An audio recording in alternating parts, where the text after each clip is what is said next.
name is Judy Buchner, and this is my husband John, and we're members of Peanut Pals.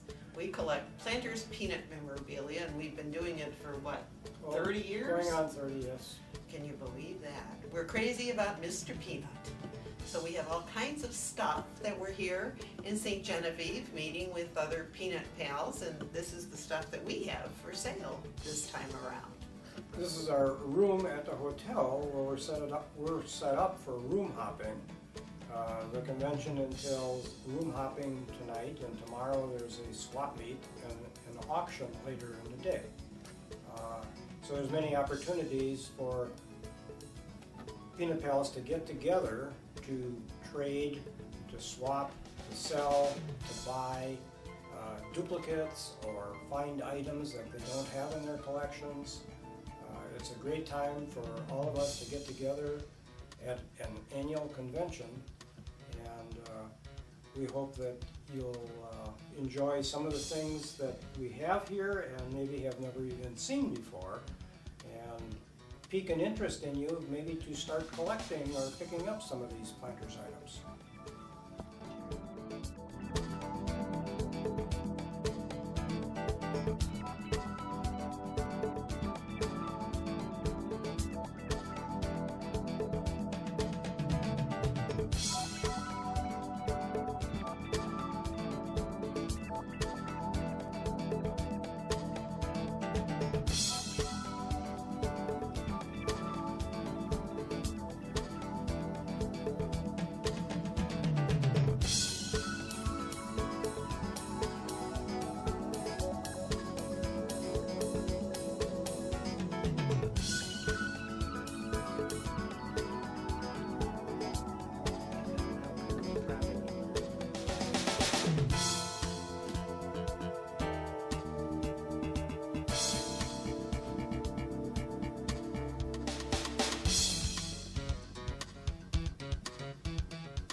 We are currently living in Winter Haven, Florida. We originally came from Wisconsin and Ohio, and we lived and worked in Illinois for 34 years, and then we retired and moved to Florida. This is one of the more unusual items we have. This is a patrolman's badge from the Planters Nut and Chocolate Company. This is probably 1920s vintage, when Planters had their own security force, their own police department, and they issued these badges. They were sequentially numbered. This is number 17 to a patrolman that worked for Planters, Wilkes-Barre, Pennsylvania. These are very rare.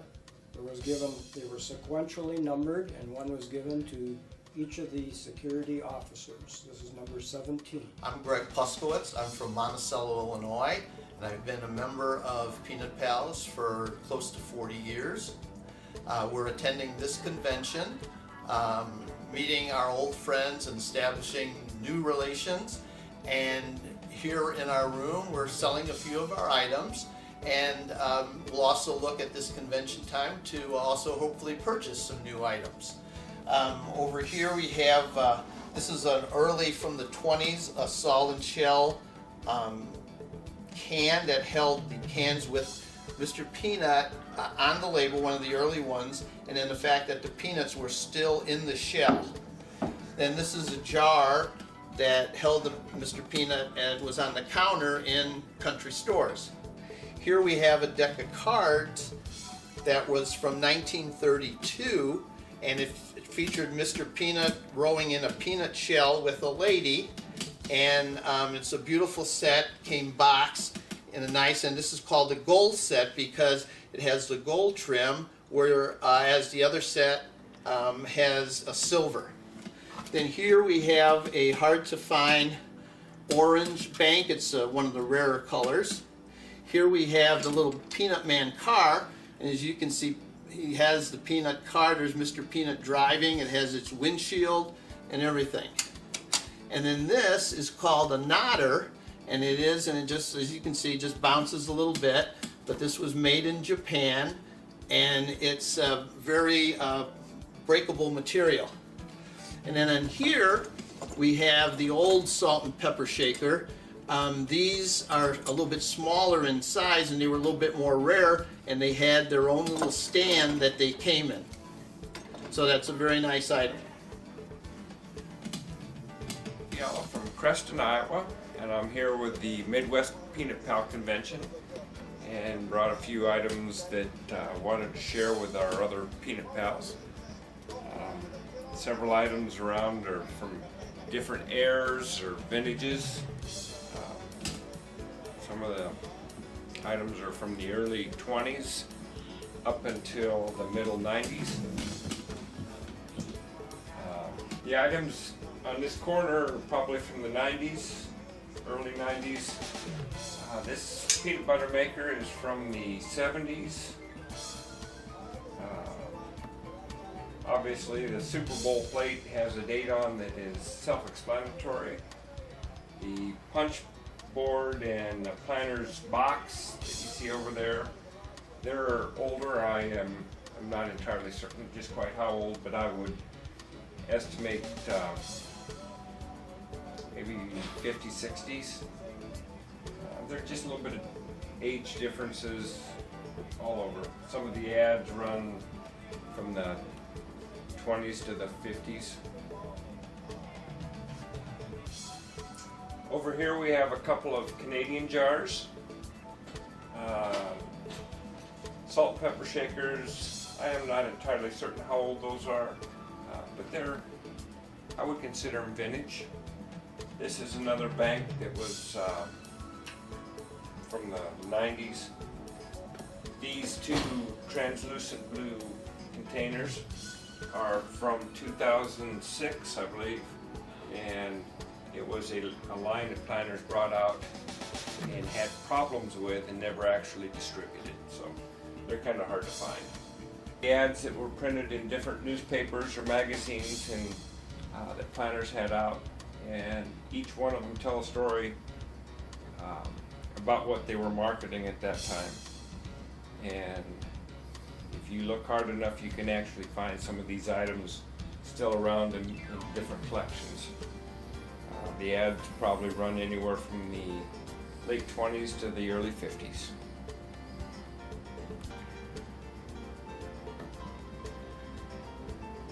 Hi, I'm Tom Holbrook from Charleston, West Virginia, and I'm a member of Peanut Pals, which is an organization that collects antique advertising, and for us it's Planters Peanut memorabilia.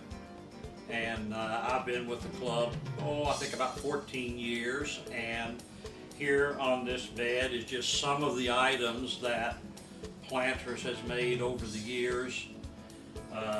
These were promotional items. What Mr. Obasi, who started Planters Peanut, his big thing was repeat customers, and many of these items were there to get his name out, and in a lot of cases for the younger crowd who are going to be the future buyers of the Planters peanuts, and they go from ball bats to trading cards to they were actually sponsored a car, a NASCAR back in the early 90s, but there's a myriad of things.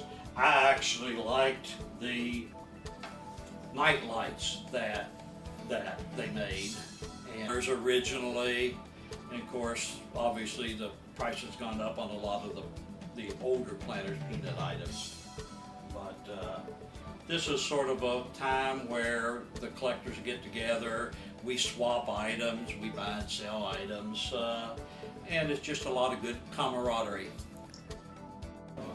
Hi, we're Mike and Shelley Kate from Fenville, Michigan. We've been part of the Peanut Pals since 1998. We enjoy coming to our conventions. We just enjoy the camaraderie of all the people here. It gives us something to do in off times to go around and visit antique stores and flea markets looking for Mr. Peanut items. Yesterday at the convention we went to the winery tours and just had a great time with some of the other Peanut Pals, enjoying some of the local scenery around here. We just had a great time.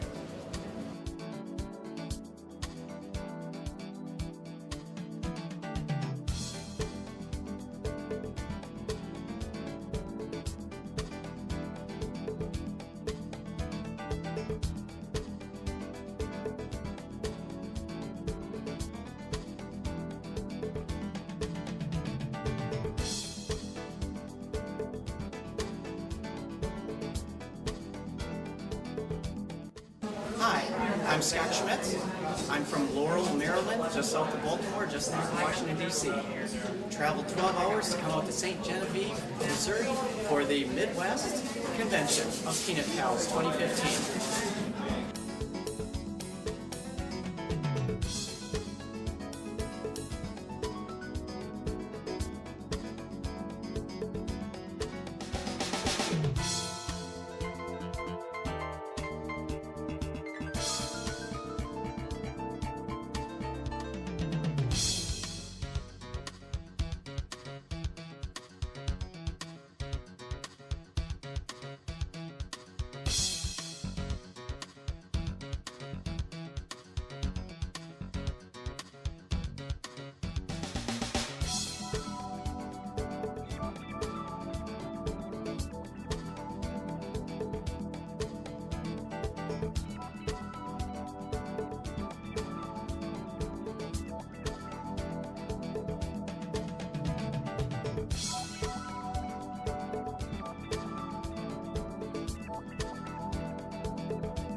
Another nut that people are, well, nuts over is the peanut. And right now, I'd like to introduce you to the Goober's sophisticated spokesperson, affectionately known as simply Mr. Peanut. He's dapper, he's debonair, and Mr. Peanut cuts a dashing figure with his top hat and cane. But not many people know the man behind the monocle. His roots are a little more lowly than he lets on, just like the peanut he represents. To understand the genius of Mr. Peanut, you have to know that, like, in the late 1800s, peanuts were basically a food of the poor and of slaves. I mean, and in fact, that phrase, you know, you're sitting in the peanut gallery, comes from the fact that it was only people who could afford the really cheapest seats would eat peanuts. In 1906, a 19-year-old Italian immigrant started putting roasted peanuts in packages sealed for freshness.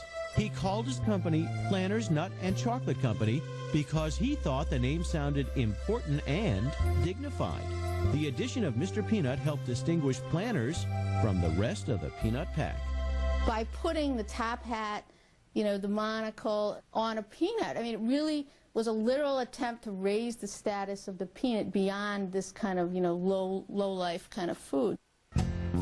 Peanuts soon proved popular, and so did their monocled mascot. Planters helped cement the link to their legume logo when they offered all kinds of Mr. Peanut premiums that are prized by collectors today. And then Mr. Peanut Premium from the 50s. It's got the lid, which sometimes gets lost because they fall off, and that's where the child would put their money. Some of the rare colors like turquoise greens can go for a couple $100s I've seen. But what's surprising is that Mr. Peanut's popularity was not the product of a high-powered marketing firm. Actually, he was created by a 14-year-old schoolboy in a company contest in 1916, and the kid won $5 for his creation. Sounds like peanuts by today's standards.